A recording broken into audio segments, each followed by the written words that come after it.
All right, today we are talking about the greatest tool that humans have created, but nobody really uses, at least a large majority of people don't use, and that is disagreement. Disagreement. It is one of the most powerful tools that could lead to more understanding of ideas and could be really useful, but it seems like it's getting more and more, things get more and more divisive, supposedly. People find it harder and harder to disagree and be comfortable with it. Now, I can't really speak for the history because I feel like people say that things are more divisive now than they've ever been, but I think that's also just because information is just more readily available to a larger public than before. So people are more the average person is way more involved in politics, way more involved in government, way more involved in these things that before usually I feel like a very small percentage comparative to now actually cared about them. So I'm going to tell you why it's so important, so incredibly important to learn to disagree. Okay. And you might think, well, I'm already comfortable with it. But trust me, I hear that from a lot of people, and I still see some issues with their line of thinking. Not saying that mine's perfect and I still make these same mistakes, but I'm trying to learn from them and improve. And that's all we could do. Right. So, I just want to start off by saying it's hard at first. It takes time. Look, people have certain ideas about things and they get very defensive about them, which is understandable. That's how our brains work. We have emotional tension connected to them. For example, if someone is very far on one side of the political spectrum, right? And they're talking about these ideas, and someone says something very opposing to their argument, usually before even thinking or comprehending what they even said, they'll have an emotional response. And that shows me almost automatically you're not even trying to actually have a conversation. You just want to prove that you're right. And that's very dangerous. And that's kind of how content itself is also structured for the most part of social media. That's why I'm trying to be the more middle ground type of guy where I'm not going, the far extremes, because I understand that's what gets us the clicks, but I can't do that because that's not what I believe, and I want to actually try and have some real conversations on this channel. And I've liked the comments so far, and I feel like it's been pretty respectful for the most part. So that's how I want to keep things respectful. When these conversations happen, even if it seems to go against everything that don't get mad. Okay, it's hard. It's something that you have to get used to. It's a learning experience. I feel like people think that open-mindedness is a point that you reach, but it's not. It's a constant endeavor. You're never going to be fully open-minded. And I feel like telling yourself that you are open-minded is almost like letting your guard down in a certain way, because open-mindedness is, to me, more stress testing your ideas, right? And that includes disagreement. Like, one of the most important tools in science is disagreement. I mean, that is literally how sometimes how findings are made, because when you disagree with somebody, then you start to go, oh, well, maybe it's actually maybe you might be right. And then you start connecting dots that you've never connected before, because you can't possibly conceive every perspective. I'm sorry. It's not going to happen. Okay. It's not going to happen. So if you're uncomfortable with disagreement, that's okay. It's a learning experience, right? It takes time. I'm not there yet. I'm sure I'm not there yet. I got a lot of work to do. It just, and when I say remove emotional attention, that doesn't mean that you have to be completely emotionless, just like a skeleton walking around. Well, I only care about the statistical. That's not what I'm saying, okay? Yes, I do believe that using hard evidence is important in these conversations, but I think it's very important to keep that human emotional side still present in a lot of these issues. So it's a balance, and it's hard to get to. It's not just one far extreme or the other. And I know this has probably been said by a million people, well, there's a middle ground and all that. But I'm trying to give real reasons on how to actually fix it. You know what I mean? I'm not just saying that people are doing things wrong. I'm saying, look, it's going to take time, okay? You just got to, when someone disagrees with you, this is what's been hard for me at first. I feel like I've gotten a lot better at this, but, it's like I said, it's a constant endeavor. Um, you really consider what the other person is saying. One really great tool you could do is repeat back what they said in your own words. And if they say, yes, that's what I meant, then you could continue on the conversation and build off of that instead of just going, no, you're wrong. I'll give a quick example because this is very common in conspiracy theories. Okay. Now, people, I'll just do the moon landing one. So someone will say, well, the waves flagging on the moon when there's no wind, right? And then someone else will go, well, you could actually see that there's no wrinkles in the wrinkles aren't moving. It's just, statically moving, which is exactly how it would be on the moon. And people have tested this in a vacuum, and it does react that exact same way with the gravity and everything. So, yeah, and you'll say that, and then the person that doesn't believe in the moon landing will be like, well, that's not true. What? Look, I get it. Okay. Here's why that's so hard sometimes for me is because it seems like, oh, what an idiot. Don't think like that, okay? This is a great thing that you could build off of, okay?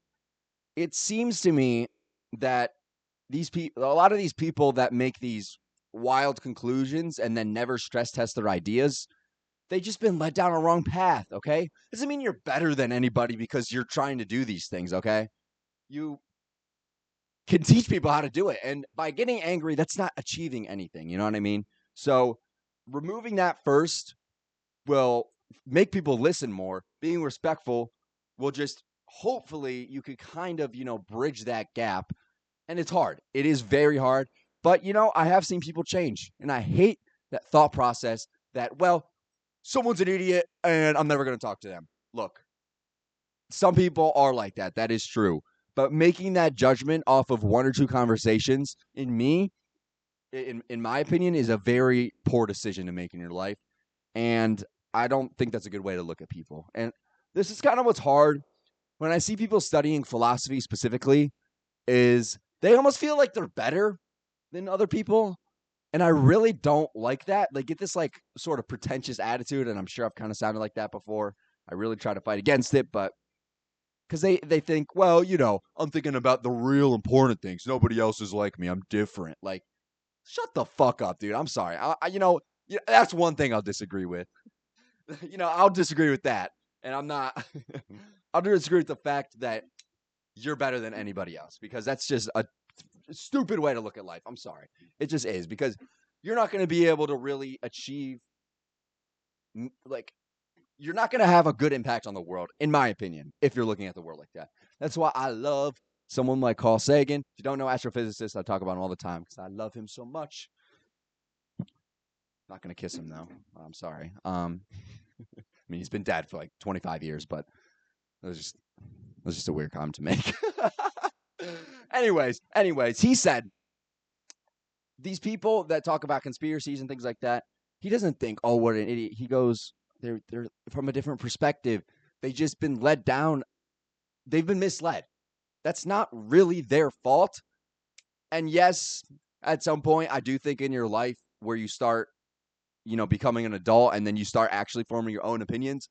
Because let's be honest, most kids ages 1 to 13, 14, maybe even later, or, give or take 5 years, basically believe what their parents believe. They just hear things, they go, okay, this is how it is.